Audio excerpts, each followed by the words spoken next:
2024 लोकसभा चुनाव में एआईएमआईएम के 16 प्रत्याशी लड़ेंगे चुनाव।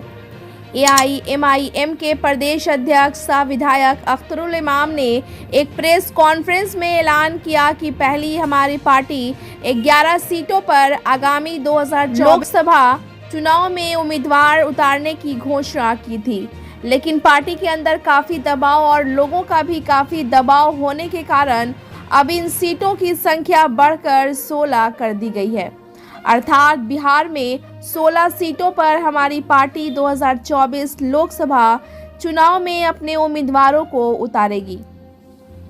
जिन 5 सीटों को बढ़ाया गया है वह है काराकाट, शिवहर, पाटलिपुत्र, गोपालगंज और दरभंगा। इसके अलावा मधुबनी के भी पार्टी में और वहां के लोगों का काफ़ी दबाव होने के कारण इस पर भी विचार किया जा रहा है।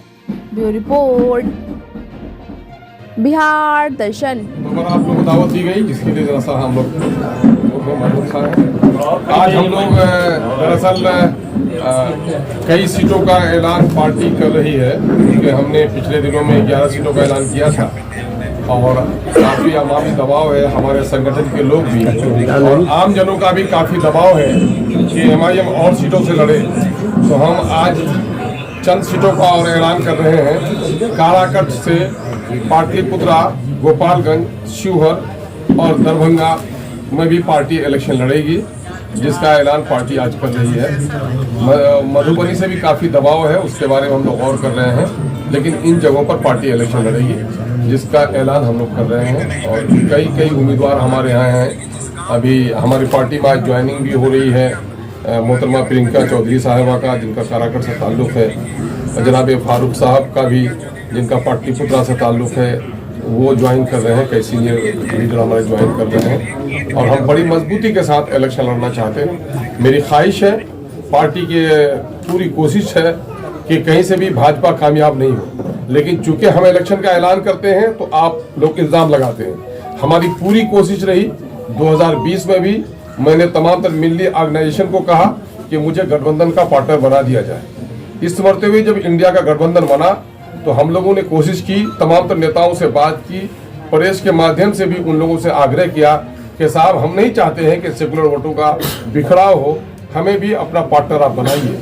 लेकिन ये लोग सिर्फ बीजेपी का खौफ दिखाकर माइनॉरिटी की क़यादत को, माइनॉरिटी की लीडरशिप को कहीं उभरने नहीं देना चाहते। हालांकि एमआईएम अपने टिकट के बंटवारे में पिछले दिनों में भी हमने इलेक्शन लड़ा था, तो ऐसा कुछ भी नहीं था कि हमने नॉन माइनॉरिटी वोट नहीं दिया, ये टिकट नहीं दिया। हमने यादव को टिकट दिया, हमने दलितों को टिकट दिया है। अब की बार भी जो हम एमपी के इलेक्शन के लिए जिन सीटों का ऐलान कर रहे हैं, हम 50% वहाँ जो टिकट्स हैं वो हम नॉन मुस्लिम्स को देंगे। इसलिए कोई इल्ज़ाम हम पर नहीं लगा सकता है कि हम कोई ख़ास जमात और समूह की बात कर रहे हैं। हमने इंडिया गठबंधन के लोगों से बार बार गुजारिश की।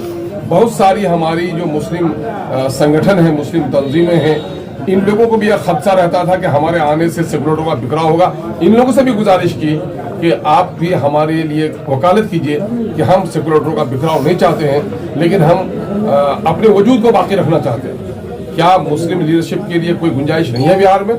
क्या सो कॉल्ड जो सेकुलर पार्टियां हैं, ये पार्टियां सिर्फ मुसलमानों को बीजेपी का खौफ दिखाकर दबा कर रखना चाहती हैं?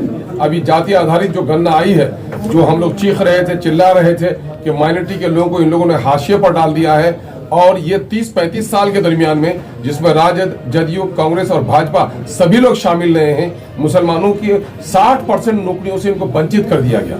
जाहिर है कि बिहार में इस वक्त नौकरियां सलाहियत पर मिलती हैं।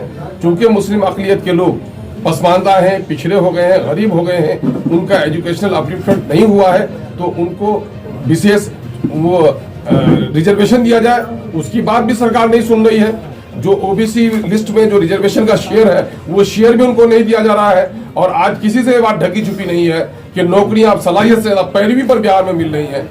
जिन लोगों का पहले मास्टर रोड पे बहाली होती है, उन्हीं को परमानेंट किया जाता है, तो वहां पर सलाहियत देखी नहीं जाती, वह पैरवी देखी जाती है। इसलिए और जहाँ अभी जो आई है, जो आर्थिक आंकड़े आए हैं जाति आधारित गणना में, उसमें ये दिखाया गया है कि जिन जिन क्षेत्रों में मुसलमानों की आबादी है, वो क्षेत्र ज्यादा पिछड़ा रहा है, वहाँ पलायन ज्यादा हुआ है, वहाँ गरीबी ज्यादा रही है, वहाँ पर नाना किस्म की बीमारियां ज्यादा रही हैं।